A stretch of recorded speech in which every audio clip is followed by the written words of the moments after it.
আসসালামু আলাইকুম, আপনাদের প্রত্যেককে স্বাগত পজিটিভ পডকাস্টের নতুন আরো একটি পর্বে। আমি জুলহা জুবাইর আপনাদের সাথে আছি।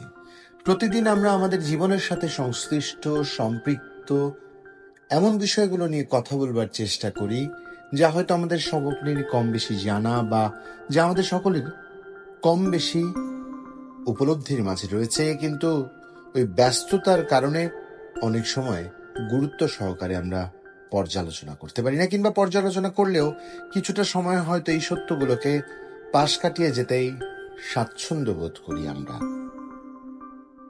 আজকের এমন একটি বিষয় নিয়ে কথা বলতে চাই যা এই মুহূর্তে, মানে আমাদের ব্যস্ত এই জীবনের এই সময়টায় হর হামেশাই দেখা যায়, যেটা অনেক সময় আমাদের প্রশ্নবিদ্ধ করে, অনেক সময় আমাদের একরকম শব্দ বা বাক্য সংকটে ভোগায়। তা হলো সময়ের সেরা জুটি আখ্যা পাওয়া দম্পতির একজন বা দুজনকেই দেখা যায় অন্য কারো প্রেমে পড়তে। অনেকের মতো আপনার মনেও একই প্রশ্ন জাগতেই পারে, ওরা তো সুখেই ছিল, তবু কেন এমন হলো? সুখী দাম্পত্য সম্পর্কে থেকেও মানুষ কেন প্রেমে পড়ে? একজন মনোবিজ্ঞানীর সাথে কথা হলো, তার বর্ণনায় যে বিষয়টি সামনে এসছে তা একটু আপনাদের সাথে শেয়ার করতে চাই।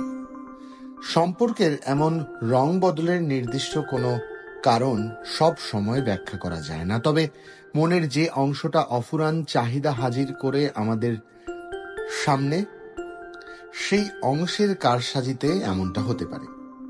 সব আছে, তবু কিসের যেন অভাব।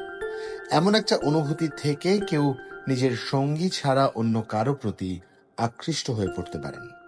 কারো কারো ক্ষেত্রে অবশ্য পারিবারিক জীবন কিছুটা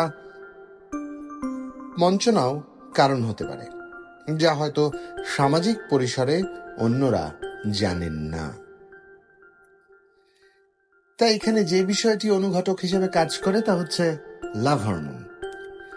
সম্পর্কে তৃতীয় পক্ষের আগমনের অন্যতম প্রধান কারণ নতুনত্বের খোঁজ, ভিন্নতর আকর্ষণের অনুভূতি। আবার অনেকেই নতুন প্রেমে পড়ার অভিজ্ঞতা, রোমাঞ্চের হাতছানি অগ্রাহ্য করতে পারেন না। বৈজ্ঞানিকভাবে সম্পর্ক যখন পুরনো হতে থাকে তখন সেই সম্পর্ক শরীরের সুখানুভূতি বা হরমোনের নিঃসরণকে আগের মতো প্রভাবিত করতে পারে না। উদাহরণস্বরূপ বলা যায়, অক্সিটোসিনের আরেক নাম লাভ হরমোন মস্তিষ্কের হাইপোথ্যালামাসে তৈরি হয়ে পিটুইটারি গ্রন্থির পেছনের অংশে জমা থাকে এবং প্রয়োজনের সময় সেখান থেকে নিঃসৃত হয়, তা আমাদের কম বেশি সকলেরই জানা। বিপরীত লিঙ্গের প্রতি আকৃষ্ট হলে মস্তিষ্কে ডোপামিন আর সেরোটোনিনের পাশাপাশি অক্সিটোসিনের নিঃসরণের মাত্রা বেড়ে যায়, ফলে প্রেমানুভূতি তৈরি হয়।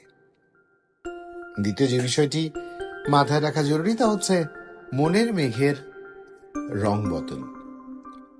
হরেক রঙের মেঘের মতো বিচিত্র সব ভাবনা খেলা করে মানুষের মনে। সবটাই যে আমরা সবসময় সচেতনভাবে ভাবতে পারি এমনটা কিন্তু নয়। অবচেতন মনেরও হয় বহুমাত্রিক রূপ বদল। তাই এমনটাও হতে পারে যিনি একটা সুখী সম্পর্কে থাকা সত্ত্বেও অন্য কারো প্রতি আকৃষ্ট হয়ে পড়লেন, তিনি নিজেও বলতে পারছেন না ঠিক কি কারণে, কিভাবে, কেন কেউ তার জীবনে চলে এলো। স্রেফ একটা মানুষের প্রতি ভালো লাগা থেকেই প্রেম হয়ে যেতে পারে। বয়সের সঙ্গে প্রত্যেকের শরীরেই পরিবর্তন আসে, মনের চাহিদাও বদলে যায়। ম্যারেজ.কমে প্রকাশিত গবেষণা অনুসারে পুরুষদের অন্য নারীর প্রতি আকৃষ্ট হওয়ার একটি অন্যতম প্রধান কারণ হল মাতৃত্ব, বয়সজনিত বা অন্য কোনো কারণে নারী সঙ্গীর শরীরবৃত্তীয় পরিবর্তনকে স্বাভাবিকভাবে মেনে নিতে না পারা। দুজনের শারীরিক চাহিদার পার্থক্য অনেক সময় তৃতীয় পক্ষকে সম্পর্কে আমন্ত্রণ জানায়।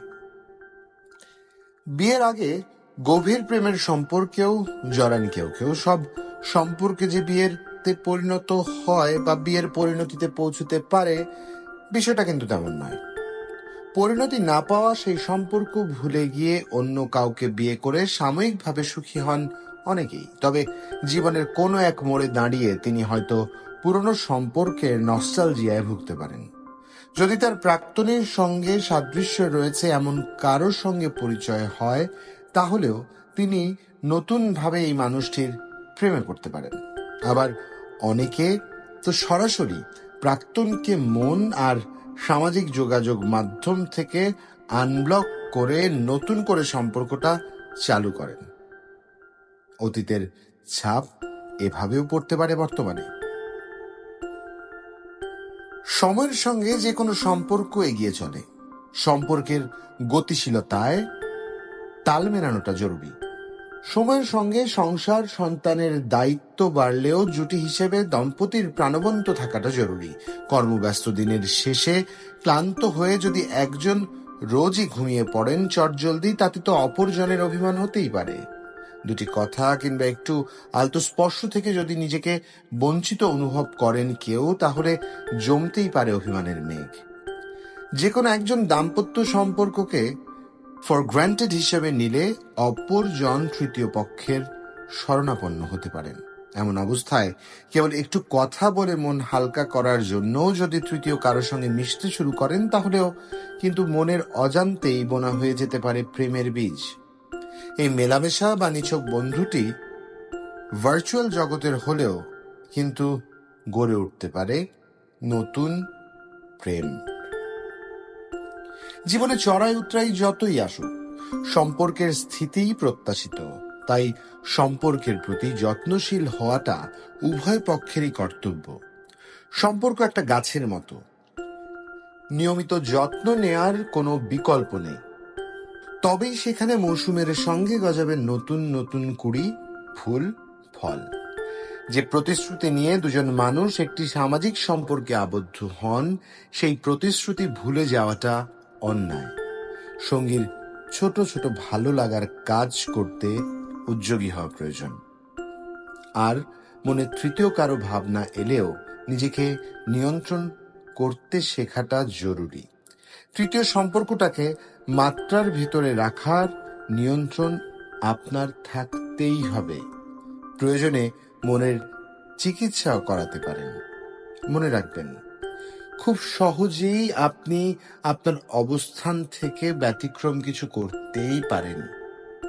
তবে একবার ভাবুন, সেই ব্যতিক্রম কাজটি কেউ যদি আপনার সাথে করে, তাহলে আপনি ব্যক্তি মানুষটি কতখানি প্রভাবিত হবেন, কতখানি কষ্ট পাবেন, কিংবা আপনার বিশ্বাসের যে দেয়াল কাঁচ দিয়ে বানিয়েছিলেন তা কি পরিমাণে চূর্ণ বিচূর্ণ ও খণ্ড বিখণ্ড হবে।